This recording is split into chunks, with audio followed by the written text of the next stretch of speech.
We are live. Hello. Good day, everybody. I am Paul Romero, the financial freedom fighter here on this 22nd day of April 2016. Another Freedom Friday, Hawaiian Shirt Day. Welcome to the Network Marketing Insider number 250 by, well, today, One Cool IBO.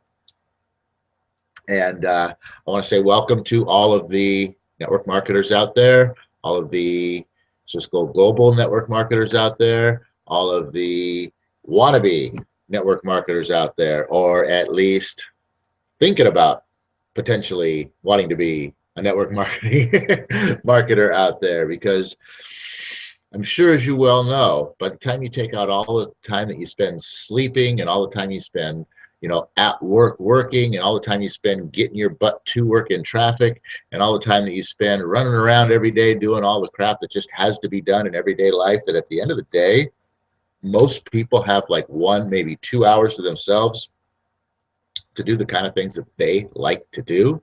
And even if they had more time, you think they got the money?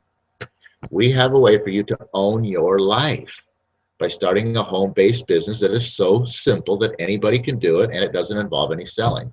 And the best part, it doesn't take very much of your time. In fact, it takes hardly any of your time at all to get started, to get rolling, and to build yourself a future. I don't suppose you know anybody who would be interested in something like that, would you? Hey, well, you know what? There you go. Just did my job for the day. 45-second presentation, bam, done. That's how you get people interested, right there. Seriously, you sell the lifestyle, you sell the dream, you sell the possibilities. You're not selling a product, you're not selling your service, you're not selling to be selling. You're sharing, you're having a conversation. That's what it's all about. That right there, that 45-second presentation, that's your marketing. Bingo, there you go. Your sales skills come in with your knowledge of the Own Your Life plan, your knowledge and education, or your knowledge and understanding, I mean, of network marketing, what it is, how long it's been around, the size of the business, all that stuff, that it's real, it's not a pyramid scheme, all those things, all your knowledge about what network marketing is versus what it is not, those tools become part of your sales routine, which, here's the deal. You guys don't like sales. We all know that. Nobody wants to be in sales. We all hate salesmen. Nobody wants to be sold to. Leave me alone. Oh, can I help you today? No, thank you. I'm just looking, right? You're not just looking. You're there. You got cash in your pocket. You're spending some damn money. You're not just looking, but you don't want any pushy salesman telling you why you need to buy this crap that you are going to buy anyway. In fact, if you were going to buy the crap and the salesman starts to tell you why you need it, you're not going to buy it anymore. That's how much you hate sales, okay? I'm serious. So the whole thing is, those are really untrained salespeople. They don't know anything about sales. They're just out there doing what somebody sort of thought that they were supposed to do and tell them to go, push products.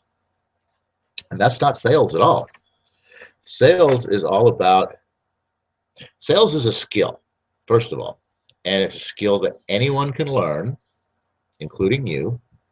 And so, marketing is a skill that anyone can learn, including you, but marketing also is a skill. Marketing is drawing people in.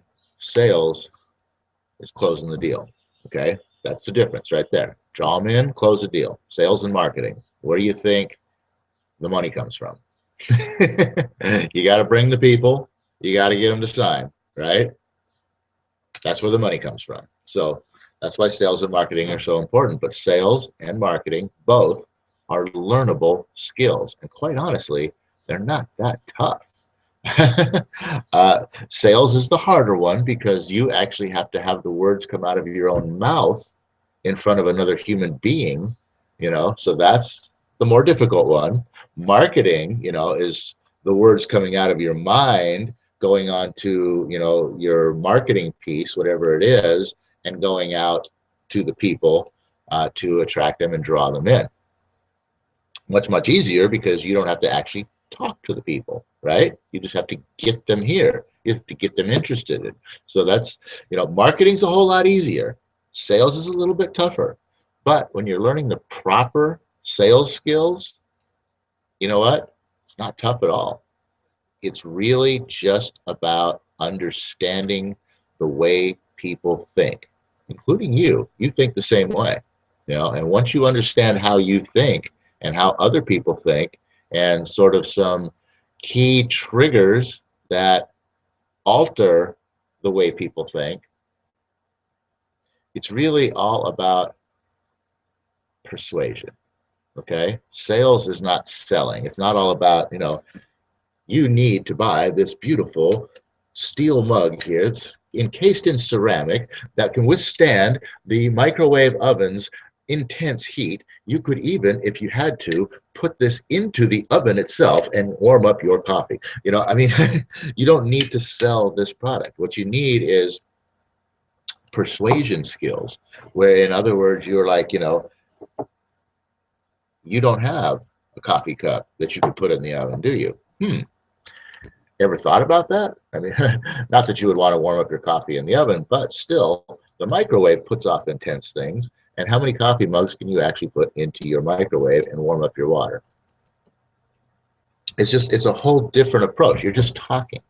You see, I'm just talking and asking questions. Do you have mugs that you can put into your microwave? Oh, you don't.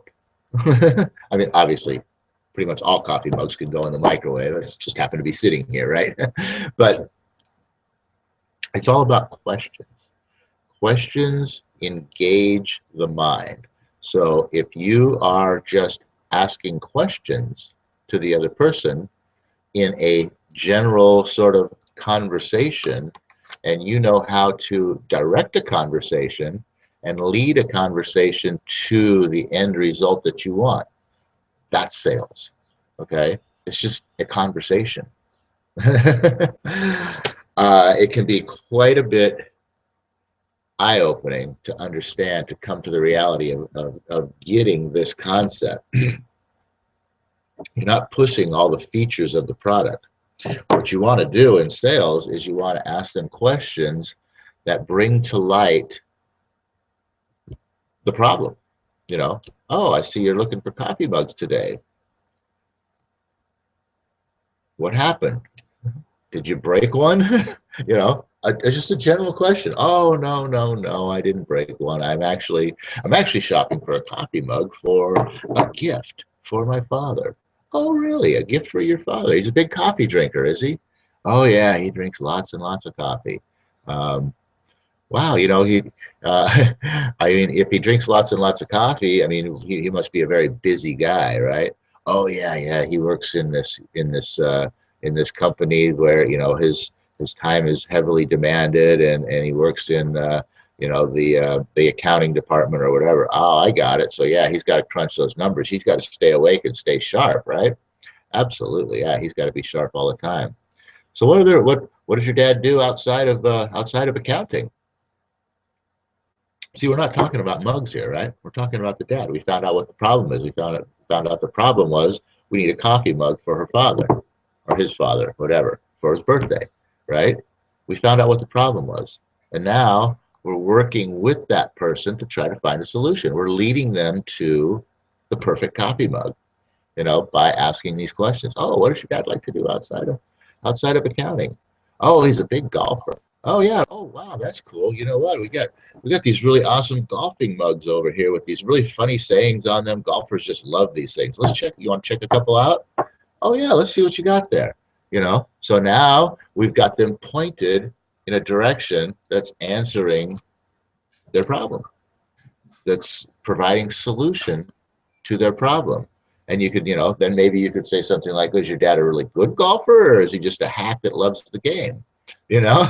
Oh yeah, I know, he's just a hack. He just loves the game. Oh, well, then he's going to love some of these over here, or, then he would like some of these funnier sayings, a lot of the serious, the real good golfers like the more serious stuff. But a lot of the hacks, they like the more funny stuff. Does your dad have a good sense of humor? I mean, just, it's a conversation. That's all it is. And at the end of the day, you know, you've sold a coffee mug. It's just that simple. And you didn't even talk really about the mugs. You talked about the dad, you talked about his interests, you talked about his job, you talked about, you know, what he likes to do. I already said that, his interests. And then you got, you know, like I said, you found the problem first, and then, you know, you sort of filtered it down, you know, and then you just gave a direction, right? Oh, you should see all the golfing mugs we have over here, you know, with this funny slogan, with these great slogans on them, or great sayings on them, or great little quips, or whatever it is that's on there. Is that something that you're looking for? Yeah, that's exactly what I'm looking for. Okay, hey, they're right over here. You just directed that person. That's all. You didn't sell anything. You didn't push anything upon them. They told you what they wanted. You just pointed out where it is, right? So the skill of sales, as I said, is really the skill of persuasion, the skill of directing, and the skill of conversation. And anybody can learn that. You can learn that. And then the skill of marketing now is a whole nother animal. The skill of marketing is all about, like I said, bringing in, you know, the people, you know, bringing in that person. Why is that person coming to your store to buy this coffee mug? That's the skill of marketing, is to get that person off their duff, off the couch, to come into your location and say, hey, I'm here to get a coffee mug for my dad for his birthday because I saw your ad. You know, that's kind of what the marketing side is. And now that Mr. JJ has joined us, hey, what do you say, John? How you doing this morning? I'm doing fantastic, Paul. Beautiful day here in Phoenix, Arizona. Freedom Friday. Jumped in here just a few minutes ago and got a little bit of what you're talking about here with the sales and marketing. And, you know, I don't want to put a dent in your momentum here, because I really I'm not completely up to speed on what you're talking about here this morning, but I know if you're talking about sales and marketing, you're talking about two of the most important things to the success of a network, any business, particularly what your focus is if you're a network marketer. Mm-hmm. Well, you know what? There you go. Unfortunately, I went in reverse, and I already talked to, for whatever reason, the sales side kind of flowed before the marketing side is. So I already covered your end. Actually, just for you guys, very interesting little concept here. John and I are both joined up with this sort of insider mastermind group that was recently created, and where we are. Every person in the group is sort of studying a business master and their works. And John has one of the sales masters, who happens to be a man named Jeffrey Gittimer, and I have one of the marketing masters, who happens to be Dan Kennedy. So if you happen to maybe see some sales and marketing, you know, geared hangouts in the near future, and now you know why. Okay. But like John just said, this is the core. Like I opened the show with saying, you know, hey, I mean, the core of any business is the market, the sales and marketing, because, you know, the marketing brings the people to you, and the sales gets them to sign on the dotted line, which is where the money changes hands. When if the money ain't changing hands, what the hell are you doing out there, right? So like I was just about to say, on the marketing side now, same skills or same thing, a learnable skill that anybody can learn how to do. And, you know, it's really here, it's the same thing. It's all about, it's very much the same thing as sales in such that you need to sort of persuade your, you know, market audience out there that, you know, you're the guy, you're the place, you're the one, kind of a thing. And when I mean persuade them, you need to sort of curb their skepticism, because this is a very skeptical world, and people you know, jump first into non-belief of pretty much anything that you put in front of them. And so the biggest thing is to immediately try to, you know, curb that, and to bring them around into, oh, well, wait a second, maybe this is real. Maybe I should look at this. Oh, maybe this is very interesting. Oh, wow, there's a lot going on here. You know, so it's a whole little process of opening their eyes to, you know, what they're instantaneously going to go, oh, yeah, right, yeah, 30% off my ass. They already marked it up 30%, and then they're giving us a 30% discount. You know what I mean? That's the way people think. Well, it all comes down to the salesman. You know, bringing up that mastermind that you and I are part of, I'm studying a guy named Jeffrey Gitomer, who's a sales master. This guy, talking about the sale, it all comes down to, as Paul is saying there, in this world of skepticism, you've got to kind of battle your way through that. But it comes down to two things, really. The managing people's perceptions. It's not just about persuading them, but it's managing their perceptions of you. And do you what's the value you offer?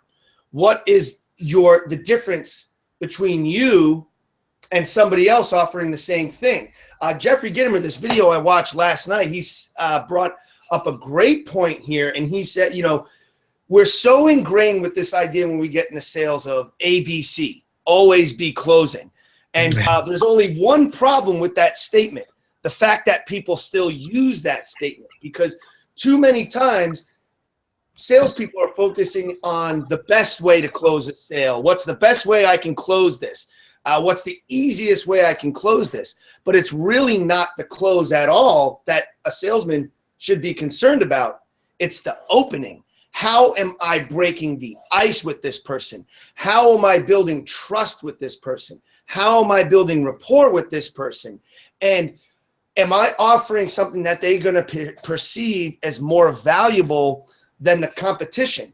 Do I offer a real difference? Can I manage their perception so they can see the value and the difference that I offer them? And if you take away the value and the difference between me and my competition, all you have left is price.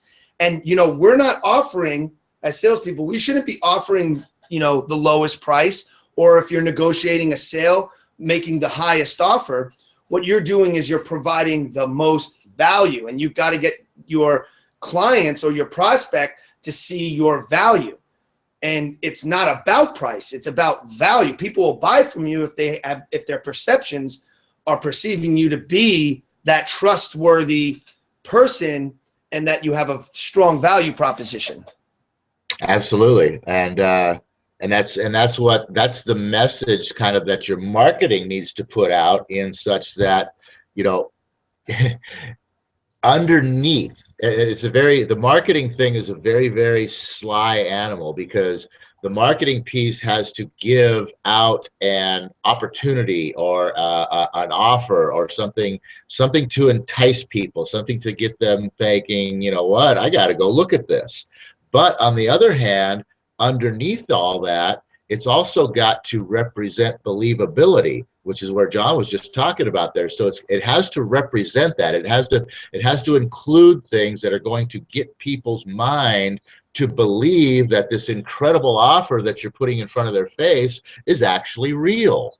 So it's a combination of the two things in tying out this whole enticement plan, along with the, sort of the underlying, hey, no, this is actually real. You can come down and get this free, if you buy one of these, blah, blah, blahs, and people are just like, oh yeah, right, that's not real. But in that message, in that marketing message, you've got to combine both of those aspects. And then of course, once, you get them into the store or whatever the case might be, get them at the coffee, in the coffee shop, looking at your network marketing product or service, then what John was just talking about now takes over, but it's already been led into. But even though the marketing piece has overcome the initial skepticism of that's not a real thing, there's no way that can happen, but I'm going to go look anyway, they're still walking in with that skepticism. And now that's when your sales skills take over, like John was just talking about, and you carry on with that. Yeah, I mean, that's powerful stuff to take into consideration, because people, honestly, everybody's tuned into the radio station WIIFM. What's in it for me? So you've got, in order to manage a close, because closing is a management system, really, if you think about it, you've got to manage those people perception and get them from open to close. But you should be focusing on opening, breaking the ice, building rapport, and managing the people's perceptions and offering them tremendous value and showing them what's in it for them. Because that's what people care about. That's all people care about. So when you're sitting down with a prospect, speaking of network marketing, The reason we always talk about before introducing the product or service of your business, they kind of recommend that you introduce the opportunity of the business first. Depending on who you talk to, you're going to adapt that, because you got to know who you're presenting to, whether or not, hey, I know this person doesn't care about the opportunity of network marketing, but I think that they're going to see value in the product. And that's a great thing right there, that your marketing can differentiate for you. You can know if your marketing is done properly. You can know whether or not the person that you're sitting in front of is there for the opportunity or for the product or service. Right. And, because we're wrapping up in time here, I want to throw in a little piece about what Swiss Gold Global offers as far as marketing materials. The website itself, go check it out. You can visit Paul's at wealthhealth.swissgoldglobal.com, or you can visit me at freedomforlife.swissgoldglobal.com. And there's 3 videos when you get to the landing page. And depending on who you're sending there's a video for people that are interested solely in the network marketing opportunity. In addition to the products, there's a video you can send. Hey, check out this video. Explains the network marketing opportunity. Or you send on the page, you say, check out video B. It's all about the savings accounts we offer for gold and silver. So they can go there and then watch just about the product. And then another piece to the puzzle here for Swiss Gold Global is the self-development, the personal development, the economic education that's provided with a membership. And you can send into a video which kind of focuses on that piece of Swiss Gold Global. So I bring that up just here in the last 2 minutes just to say, one of the powerful things about joining a network marketing organization is you only have to build one part of the business, and that's you becoming a teacher, a trainer, a little bit of a salesperson. Although we really don't like to say what we're doing is out there selling, we're out there sharing. But as Paul and I talk about, everything is sales. From the minute you get out of bed and you got to convince your child to get in the shower and get dressed for school in 5 minutes, you're starting selling first thing in the morning. Everything's a sales. But I digress back to when you're involved in a network marketing organization, you just have to kind of worry about one piece, and that is the network marketing portion of it. Your marketing materials are already provided. Your financials and your asset protection and everything your liability is all provided. Your marketing materials and training materials already provided. Your support system, your upline, already provided. That's what's so powerful about this business model. And just wanted to kind of throw that out there. Paul, why don't you go ahead, tie this all together, give us your final thoughts, and go ahead and close us out here. The sales and marketing thing, I think we spoke for ourselves. I just want to add on one thing with the Swiss Gold Global opportunity. As John just pointed out, it's a 3-pronged opportunity. Obviously, you have a business opportunity, you have a product and service opportunity, or you have an education opportunity. And whichever one, like I said, your prospect is most interested from your general conversation. Oh, wow, I've really been getting into self-development lately. Oh, wow, really? You should check out this video. Boom, there you go. And now you've got their primary focus and 2 great additional benefits that go along with what they're interested in. Same thing if they're, oh, you know what? I've been buying some gold and silver lately. I'm really excited about this. This is a great thing. Oh, really? You should check out this video. Again, primary focus with 2 great benefits to go along with it. Anyway, with that, guys, oh, universe, I ask not for more riches, but for more wisdom with which to make better use of the riches given to me at birth, consisting of the power to control and direct my own mind to whatever end I might desire, which is to have a good Freedom Friday and enjoy this wonderful celebration of the next 2 days coming up, so we can see you back here on New Op Day, which we will be here this week for the Own Your Life Plan.